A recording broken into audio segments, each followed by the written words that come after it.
Hey guys, TomBoss21 here, and in today's video, I'm going to teach you the foundations of exploitative poker.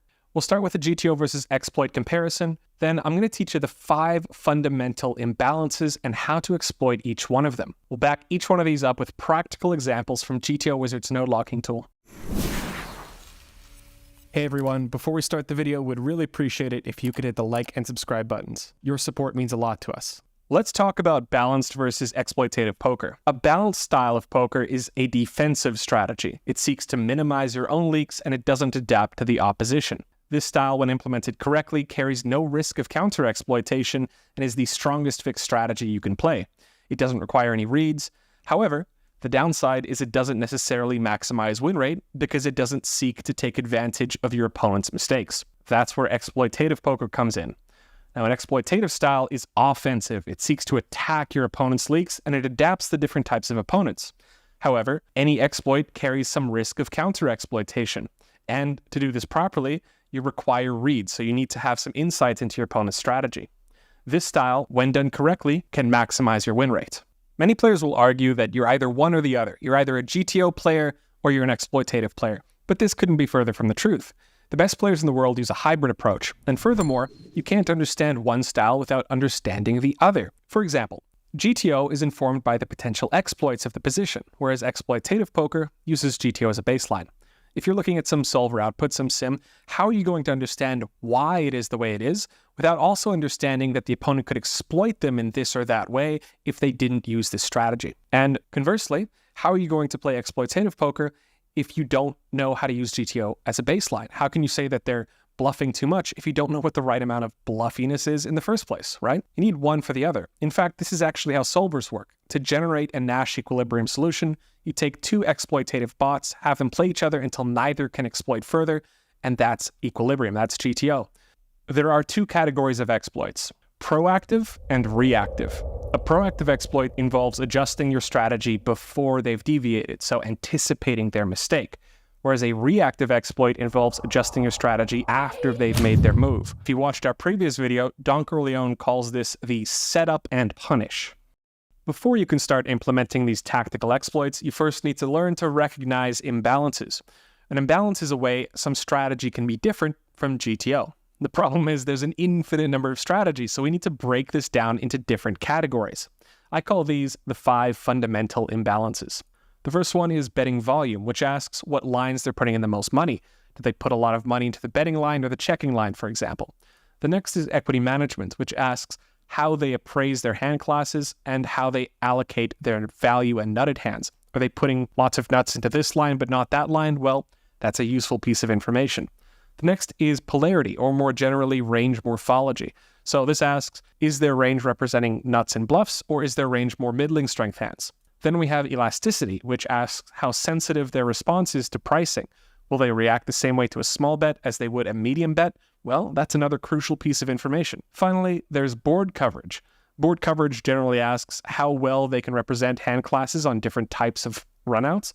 And in particular, we're interested in knowing if certain lines are over or undersaturated with certain hand classes. These imbalances create incentives for you to take on some risk in order to capitalize on your opponent's mistakes. And exploitative poker is all about studying incentives. In the following examples, I want you to keep in mind that I'm not prescribing a strategy.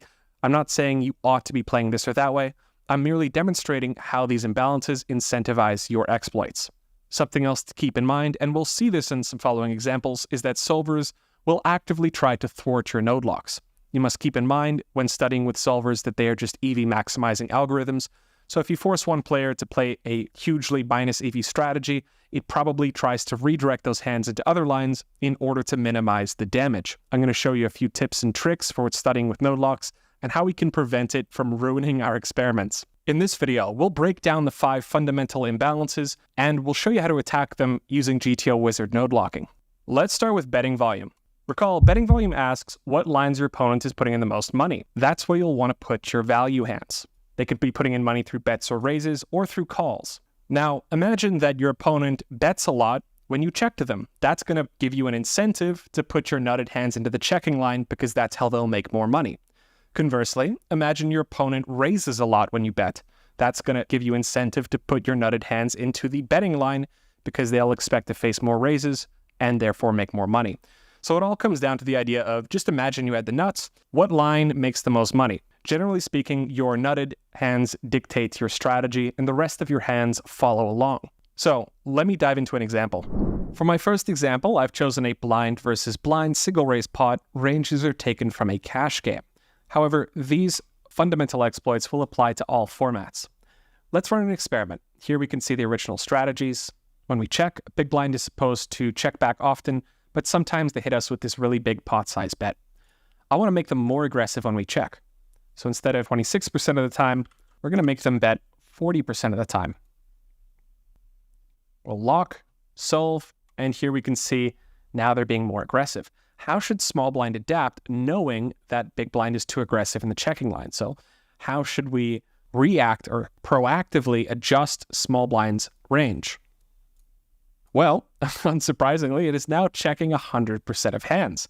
And the reason for this is quite simple. If we go back to the GTO solution for a second here, take a look at the expected value of something nutted. For example, let's take a look at tens. You'll notice that the EV of betting and checking is quite similar. In fact, it's almost equal. And this will be the case for the vast majority of nutted hands in our range. If we compare the expected value between betting and checking, we can see that most of these hands are in white. Okay, but this is predicated on a certain assumption. This is predicated on the assumption that your hands are going to see the same amount of money going into the pot in both the checking and the betting lines. So we expect that tens will make the same amount of money in both lines. However, when we made big blind more aggressive, we increased the amount of money that went into the pot in the checking line, and therefore all of your nutted hands now have more incentive to go into this line.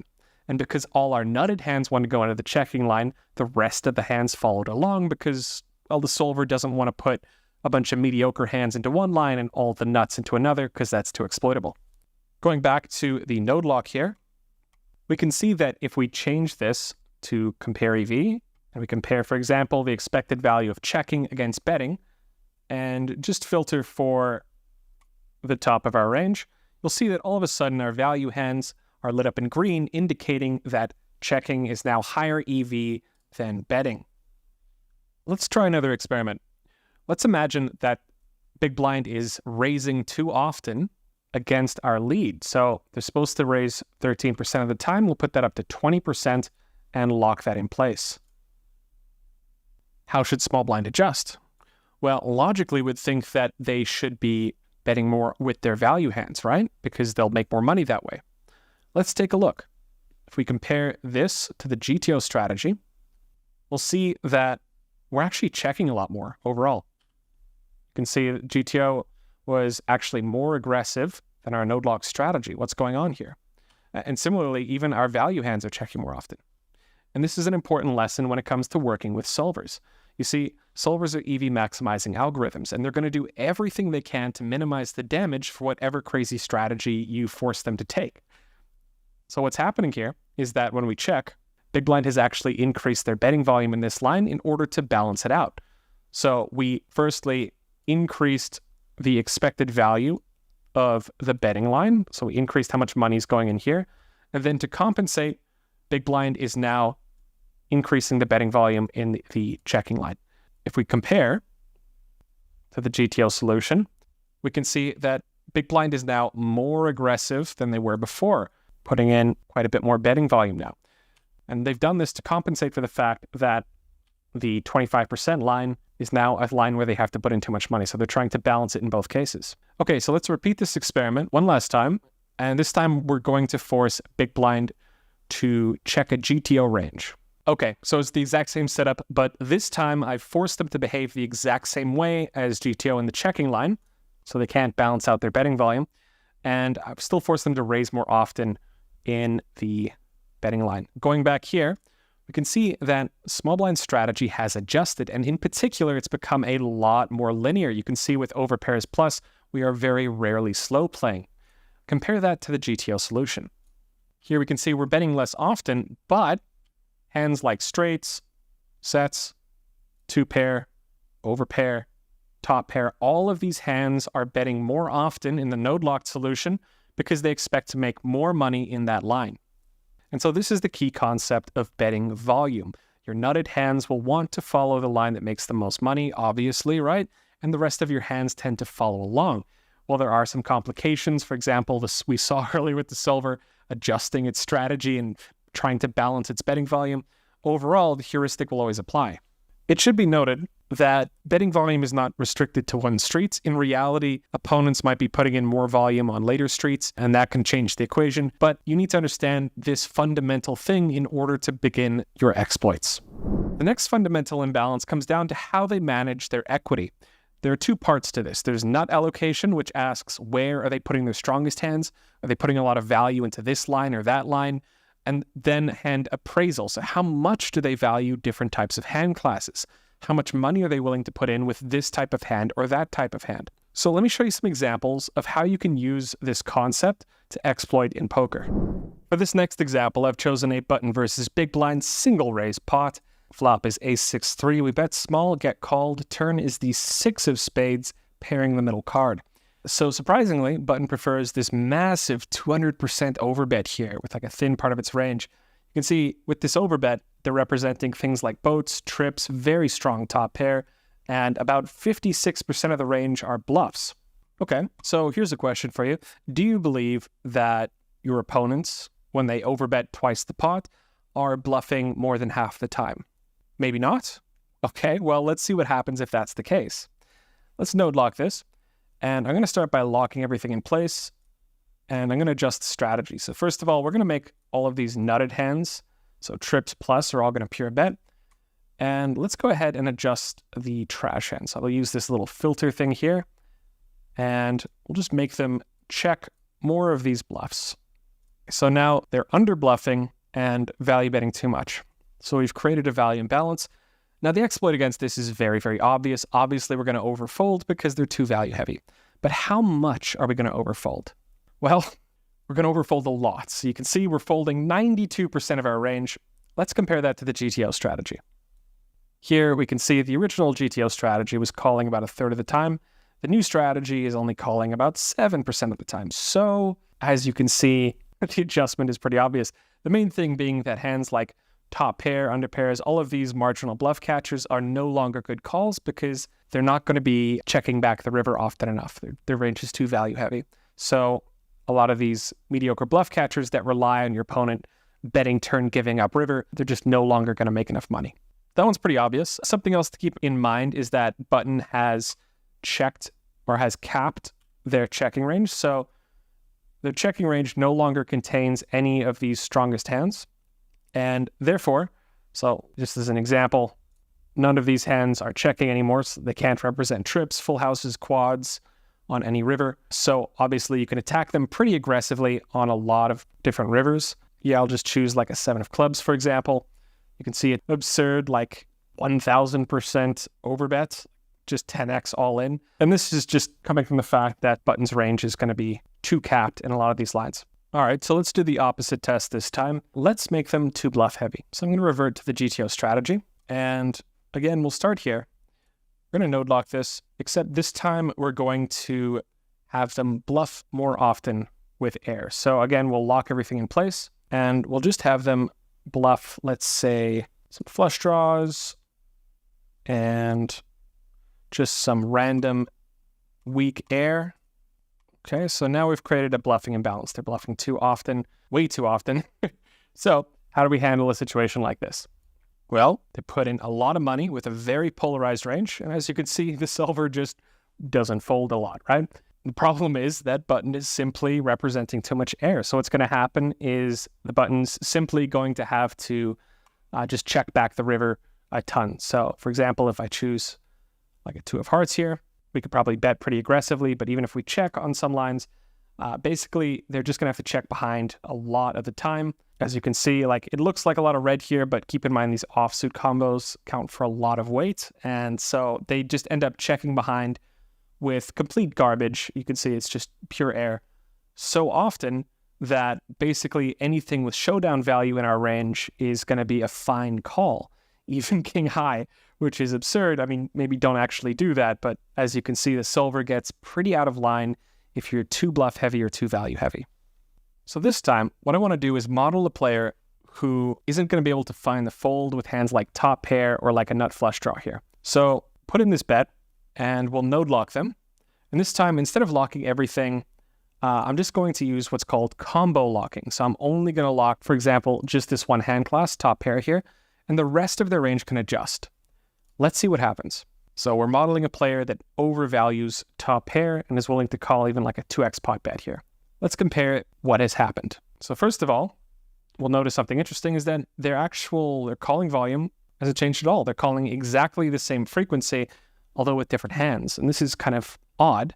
But if you take a look, what's happening is that they're compensating by folding more draws. They are now folding more often with flush draws, as you can see here. And that helps them compensate for the fact that they now have to call more often with their top pair. So let's go ahead and lock the flush draws in place as well. All of their flush draws must call.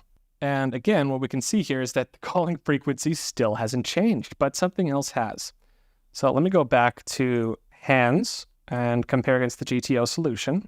Okay, so the overall strategy hasn't really changed. Only calling like 1% more. It's not really a real difference here, right?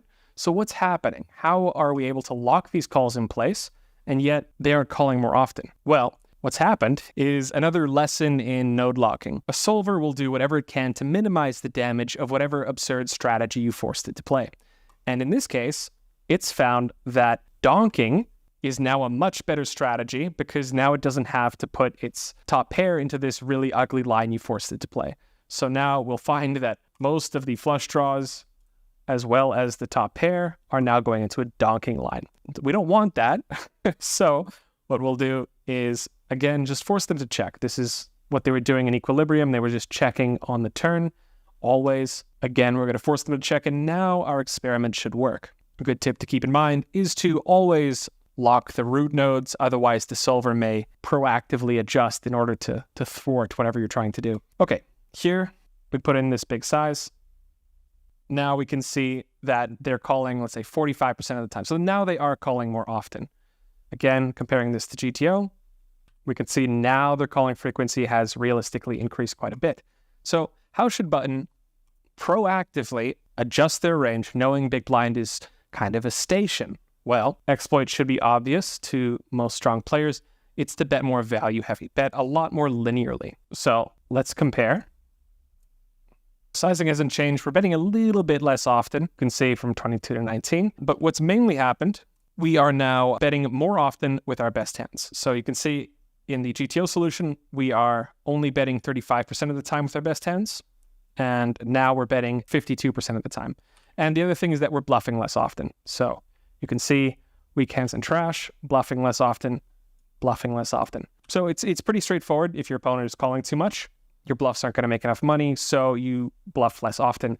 And your value hands are going to make more money, so you value bet more often, right? Pretty straightforward stuff. The next fundamental imbalance is polarity. Polarity asks about your opponent's range construction. Are they representing nuts and bluffs? Well, that's a very polarized range. Or are they representing a merged range with lots of medium strength hands and draws and such? Depending on how the range is constructed, you'll want to alter your strategy. How polarized is their range? On the one hand, consider the case where they are completely unpolarized, or also known as condensed. A condensed range is one that's representing medium strength hands without strong or weak hands. In this case, you are the polarized player with bluffs and nuts, and you want to be attacking that condensed range with big sizes. And the reason is that that's how you get the most money from the top of your range and also put the most pressure on your opponent. So if your opponent can't represent or counter your aggression with nutted hands, well, you want to be betting big and playing for stacks. Now, conversely, you want to attack polarized ranges with small sizes. And the reason is that a polarized range struggles to call. So imagine that your opponent is representing lots of strong hands and lots of like really weak bluffs. They're going to have a very hard time facing a min click or a small bet. And the reason is that their value hands want to get more money in and their bluffs cannot afford to call. So their only choice is to overfold or put bluffs that will under-realize their equity into their calling line, or slow play value that doesn't want to slow play. Again, attack condensed ranges with big sizes, attack polar ranges with small sizes. Now, a caveat to this is that if their range is perfectly polarized, you don't want to attack. So if they're only representing the stone cold nuts and a pure bluff, obviously you have no incentive to bet into that. However, in most cases, they're representing a range of value hands and a range of bluffs and some stuff in between. So most of the time, they're not perfectly polar, and opportunities do arise where you want to actually attack these ranges. In some cases, if there's a value imbalance, you might even want to overfold drastically, depending on how much nutted hands they're putting in there, or overcall drastically. So there are concepts such as leverage and value imbalances. You can view our previous YouTube video on leverage. Leverage is this concept that polarized range can bet multiple streets, and it realizes a lot more equity than you think it does. So for example, on the flop, if they have just nuts and bluffs, that player can bet like 1/3 nuts, 2/3 bluffs, and that's a perfectly balanced range because they have the ability to bet again on turn and river. So watch out for leverage, because if your opponent is too polar, they might be putting you in a very bad reverse implied odds situation, and you need to know how to get out of that. Value imbalances is another thing. So for example, say your opponent is betting huge on the river, but they've taken a line that represents almost exclusively like medium strength value, and their huge line stops making sense. In this case, they might be putting too many bluffs into that line, but not enough nutted hands because it doesn't make sense for the type of value they're representing. We're going to go through some examples here of how you can respond to different levels of polarity and some common mistakes players make and how you can exploit that. So this next example should be pretty obvious to most players, but it concerns attacking condensed ranges. Here we have an under the gun versus big blind single raise pot. It is 10-9-6 two-tone, and under the gun is supposed to check back a decent number of, for example, over pairs, top pairs, second pair. So there's a lot of hands here that should check back, despite this being kind of a scary board, right? So let's node lock this, and I'm going to go ahead and set the strategy. We'll make it so that all of their top pair plus must bet. So what we're going to do here, essentially, is cap their checking range. Now, I've left the other hands open so they can adjust the amount of bluffs in the betting range to make it somewhat balanced, but they're not going to be able to check back with a hand like top pair or better. I think a lot of players wouldn't here. They would be just bet all of these hands, right? So what happens when they now check? Well, their checking range is very condensed, right?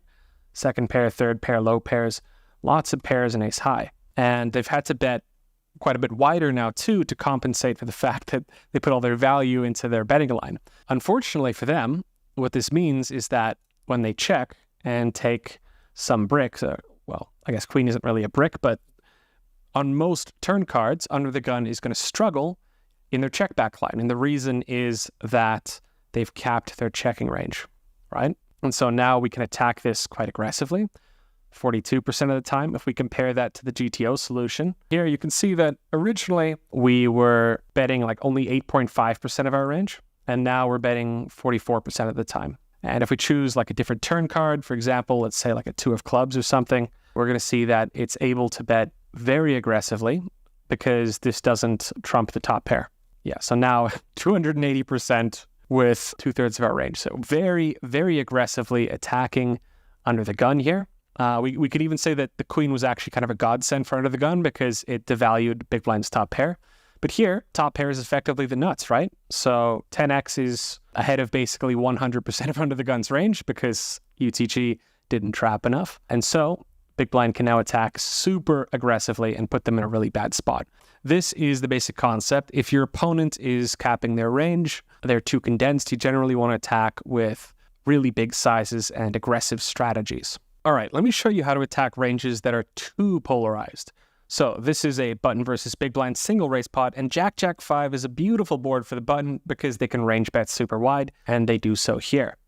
Action on big blind, and big blind is supposed to counter this with a very aggressive check raising strategy. Most players know this, but what they usually mess up are all of these medium strength hands, 6s, 7s, 8s, second pair, third pair. They're not finding the check raises with these weird mergy hands because it's difficult to play, right?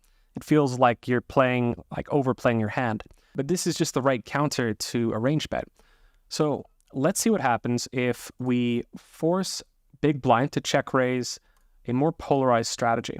And the way I'm going to accomplish this is by forcing these medium strength hands to check. I think that, or to call rather. I think that's a very natural strategy. I'm going to leave the rest of it unlocked so it can adjust its value and bluff thresholds in order to stay relatively balanced, but we're forcing it to play too polarized. All right, so here we raise, and you can see the raising less often. That's one of the consequences of this super polarized range construction. It's not very efficient, so you don't get to raise as often. Okay, they raise, button calls, and let's take a flop, something like the ace of clubs. We already know that they're not calling ace high, so they can't represent top pair, but they can still represent trips plus, right? And they're still using a big size. The way you exploit this is often when they check. And the reason is that it's very, very difficult for them to defend their checking range. So here you can see that it's chosen a 42% size, but that's because that's the smallest size I gave it on the turn. So what happens if we give it, for example, a bunch of different sizes, 10, 25, 50, 75, 100, 150, so a whole bunch of different sizes here. Now, if you recall earlier, I told you that you attack polarized ranges with small bets, and that's what we'll see here. The solver, when given the option, will prefer a very small bet size against this checking range. You can see it prefers this 10% pot size, just a wee little stab, right? And the reason is that their checking range is way too polar, right? They don't have very many natural like checking hands, right? So their checking range is like a few like super nutted traps and like at best king high, right? Mostly just trash. So when they check, they're too polarized, but we still have some incentive to fold out their bluffs. So we want to pick a size that is really hard for them to deal with, and that's 10% here. And again, these ranges that are too polarized are usually going to end up vulnerable against these really small sizes, min clicks, small bets and such. And you can see here that they have to fold 67% of their range to a 10% bet, which is just embarrassing. You don't want this to happen to you. So this is the main problem with ranges that are too polar. They're very hard to play properly on later streets. This is another common example of like really common exploits you can find in game. So this is a button versus big blind spot, and it's just been checked down all the way to the river. In this spot, button is supposed to find a nice thin value bet with hands like under pairs to the ace, 10x, etc. So what happens in game is people might take really polarizing sizings and not find the thin value that's supposed to accompany that. So even though 71% is a fine sizing here, it can be difficult to find some of these thin value bets. So let's go ahead and just lock this in place. So what I'm going to do is set the strategy and just force these king 10, queen 10 type hands to check behind. We'll say that they still find the bluffs with the other hands, right? So we'll lock that all in place and we'll see what happens. So they put in this bet. It's too polar and they're under bluffing. And as you can see, we just call super wide. Anything that can even remotely be considered a bluff catcher is now a call. And the reason is simply that they're over bluffing. And even if we have, we can see we only have like 34% equity, but that's enough against this size. It's more than enough. So even though we're still losing with a lot of these bluff catchers because they're not bluffing enough, because they couldn't find those thin value bets, well, these now become reasonable calls. Next, I'd like to demonstrate the concept of leverage. I've chosen a queen-queen 5 flop, cutoff versus big blind. This is a pretty easy range bet for a small size. I don't think most players will mess that up, but let's run a little experiment in the name of science. I'm going to give them this really awkward pot size bet. 2 things to note about this. 3 things. First of all, we're now checking a ton because we're putting way too much money in. This is a very inefficient bet size because it donates too much to big blind's trips and overpays for the bluff to get them to fold 9 high. So just not a great size for this type of board. Something to note here is that we're putting a bunch of these under pairs into this pot size bet. And again, this is to make them more merged, less polarized, to decrease how exploitable you'll be against like min clicks and small bets on later streets. So basically we have some calling range for not just pure air and pure nuts. Let's run an experiment. If we bet pot, we're laying pot odds of 33%, right? 2 to 1. Now, if this were on a river, all that means is that we need to use 2 value bets to every bluff. So surely the same logic works in the flop, right? Let's create a perfectly polarized strategy. First of all, we'll make them check everything, lock that in place. Next up, we will make them always bet their trips, boats, and quads. Okay, so that accounts for 13% of their range here. Next, we're going to make them bet all of these trash hands. And you can see this is 8%, 8.3% of the range. So overall, they are now bluffing a little more than a third of the time, and therefore big blind should have about 33% equity versus this betting range. Let's see what happens.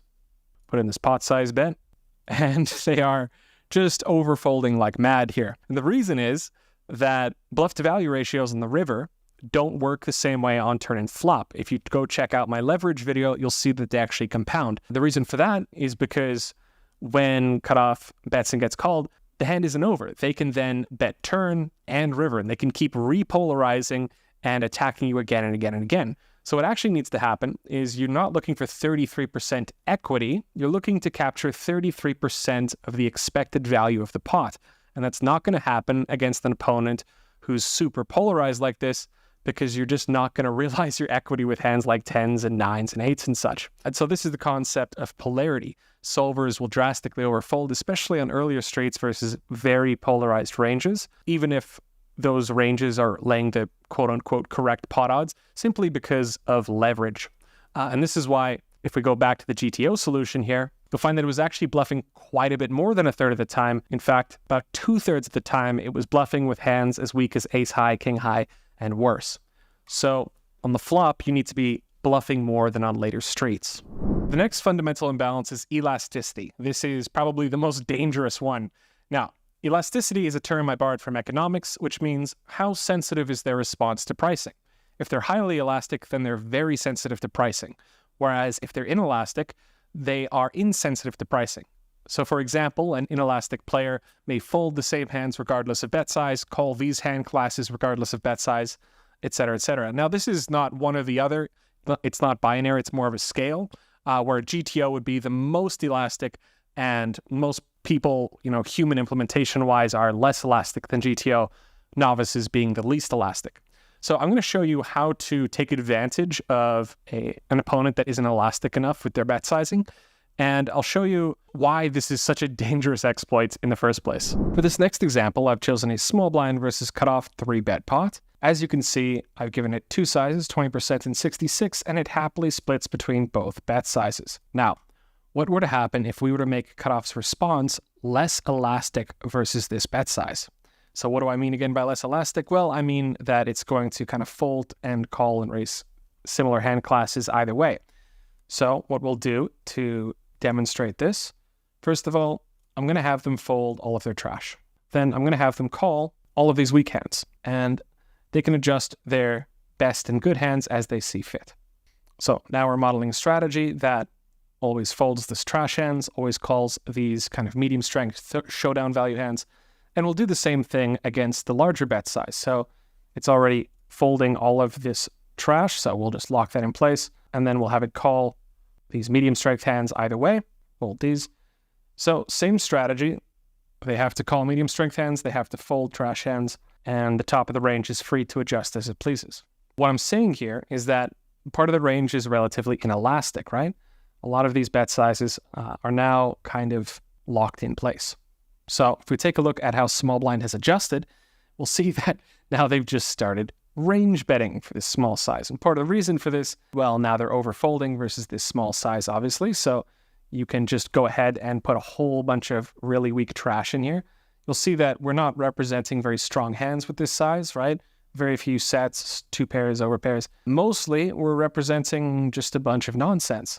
Just a bunch of really weak hands and medium strength stuff that is vulnerable and needs protection. Conversely, the large size is now getting a bit too much value, right? So what it's done as well is, you'll see if we just filter for top pair plus, most of your top pair plus, especially your strong top pair and such, it's all going into the big size and less of it is going into the small size. In particular, if we just look at the nutted hands, they're almost exclusively going into the larger bet size. So it's just kind of playing face up. Really strong hands that want to get more value go into the bigger size, and weaker hands that don't care as much, that just want some cheap fold equity, some protection, go into the smaller size. This is a really common exploit in practice, but it's also super dangerous because when you play your range super face up from the get-go like this, it's going to leave you vulnerable to exploits on later streets. So for example, if we call and we put in, let's say a 7 or something here, you're going to see that now we basically just have to range check. I think this will be the case for the majority of turn cards where our range is just too weak at this point because we put all of our hands into this range and force cutoff to play tight. Now cutoff can attack us pretty aggressively. And so this is why elasticity is the most dangerous exploit, because it's probably the most exploitable thing you can do in terms of how much risk it carries. But it's also super valuable because, hey, I mean, if they're going to play super face up and not adjust to our sizing, then you might as well use that to your advantage. The final fundamental imbalance is board coverage. Board coverage is the study of how they distribute different hand classes throughout different lines. And the question we're interested in asking is, are certain lines over or undersaturated with those hand classes? A lot of novices, when they look at a GTO solution, they're confused as to why every hand class seems to be going into almost every line. And the reason is scarcity. So scarcity is this concept that if a hand is scarce within your range, it's underrepresented and therefore much harder to play against. So for example, a set is more deceptive than holding trips because it's easy to see trips on a board, but it's very hard to predict that your opponent will have a set. For example, on flush completing runouts, I gave this one earlier, I'll give it again, but imagine you're playing against an opponent that always bets their flush draws. Well, if the flush doesn't get there, you know they're probably overrepresenting bluffs. And if the flush does get there, you can simply overfold against that line because they're overrepresenting flush draws. So they'll get less implied odds with their flush draws because you won't pay them off when they get there. Now, imagine that, they bet flop and then they check turn and the flush completes on the river. Well, in this case, you know that this type of player would have bet their flush draws, therefore they can't represent them in this checking line, and therefore you can run them over and attack aggressively. So there's lots of types of exploits like this where the solver will mix different types of hands in order to remain unexploitable in different lines. In practice, humans don't do that. They tend to have very poor board coverage, which opens up exploitative ideas. Another common example is top-heavy 3-betting ranges. So some players are very Broadway focused with their 3-bets, for example. Lots of King Jack, Ace 10, Queen Jack, etc. Well, 3-bets should be somewhat top-heavy. If they're too top-heavy and they don't have enough of, for example, the suited connectors, the wheel aces, all of this stuff, they're going to be struggling on a lot of different types of boards. And so this is why a solver will tend to mix in a little bit of everything into these lines so that it can represent strong hands on a wide variety of runouts. Board coverage can be difficult to recognize in practice, but let me show you a few very common examples of how you can use this to your advantage. For this last example, I've chosen a slightly deep stacked small blind versus cutoff 3-bet pot, and this video is already getting too long, so I'm just going to do the flush draw example I alluded to earlier.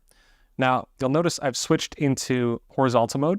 Vertical mode looks like this. Horizontal mode shows each combination in the range individually, and that's going to come in handy. What we're going to do is we're going to node log them to always barrel their flush draws. And we're going to go through each street and just force them to barrel flush draws. So they do this, they call, and they can adjust the rest of their strategy as they see fit. We'll put a 10 on board, node log this, same thing, always barreling the flush draws. Okay, they can still try and remain balanced with this. That's fine. And then we'll complete the flush at the end. And you can see all of a sudden it starts to check these flushes as a trap. You can see if we check here, we're supposed to be barreling with like a bunch of top pair, and we also have some flushes, but let's imagine that, again, they barrel these flushes on the river. And so we're still calling like a pretty decent amount here versus this bet. But note that small blind needs to find some like kind of absurd bluffs here. So for example, what happens if we just decrease the bluffs very slightly? Let's just make just these hands check. We haven't changed the strategy much. We're just decreasing their bluffs ever so slightly, right? So their whole range is locked, but now they're under bluffing. And now you can see we're folding way more. Obviously still calling with some flushes, but even start folding like some of the lower flushes here, which is a little surprising. But the point is that if your opponent is always putting flushes into certain lines, then it becomes pretty face up. And essentially what happens is they're losing implied odds because now they're not getting paid off by very many worse hands when they barrel, or unless they're finding like a lot of ridiculous bluffs to go along with it.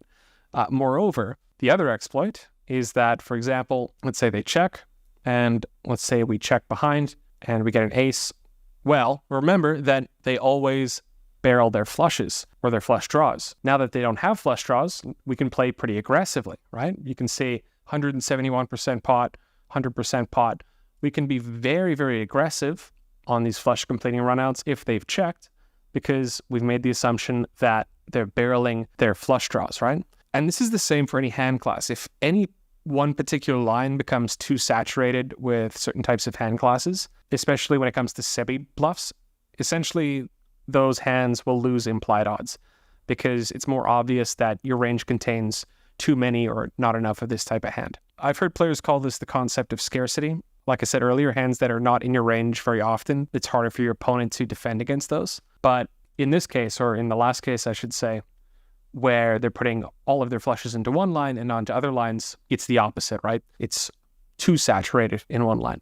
Now, this exists in other spots. So if their range is just Broadway hands, for example, it's pretty easy to play against this type of 3-betting range because you probably have them crushed on all of the middling and low boards, and you can just fold like crazy if the board comes like 10, queen, ace, right? This is the concept of board coverage, and this is why solvers tend to mix different hand classes and try and ensure that they can represent value on many different types of runouts. Let's recap what we've learned. Today's lecture was all about the 5 fundamental imbalances, and this will give you a starting guide to learning exploitative poker. The first major imbalance is betting volume, which asks the question of what lines they're putting in more money. Those are the lines you want to redirect your nutted hands to. Keep in mind that GTO solutions are often built on the assumption that your nutted hands will make the same money in, for example, the betting in the checking line or the big bet and the small bet line, but in practice, typically one line is going to be far more profitable against the human opponent. Equity management asks the question of, first of all, how do they value their equity? Are they over or undervaluing certain hand classes, and how can we take advantage of that? And secondly, where are they putting their strongest hands? Are they putting a lot of their nutted hands into one line but not the other line? Well, that's a crucial piece of information. Then we have polarity, and polarity asks about their general range construction. Are they too polar? Are they too condensed? Are they using some huge size representing nutted hands that they'd never have here?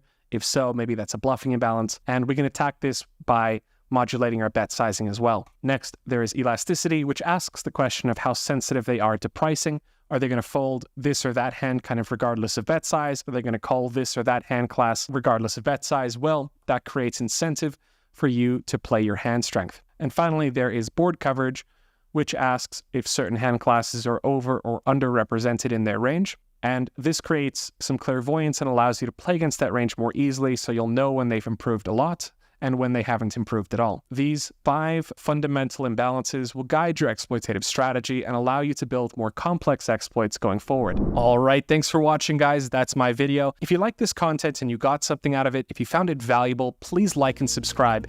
That's the best thing you can do to help support us and help us bring more high-level YouTube content for free. As always, if you have any questions, feel free to leave a comment down below or join our Discord, link in the description. That's all for now. Happy grinding.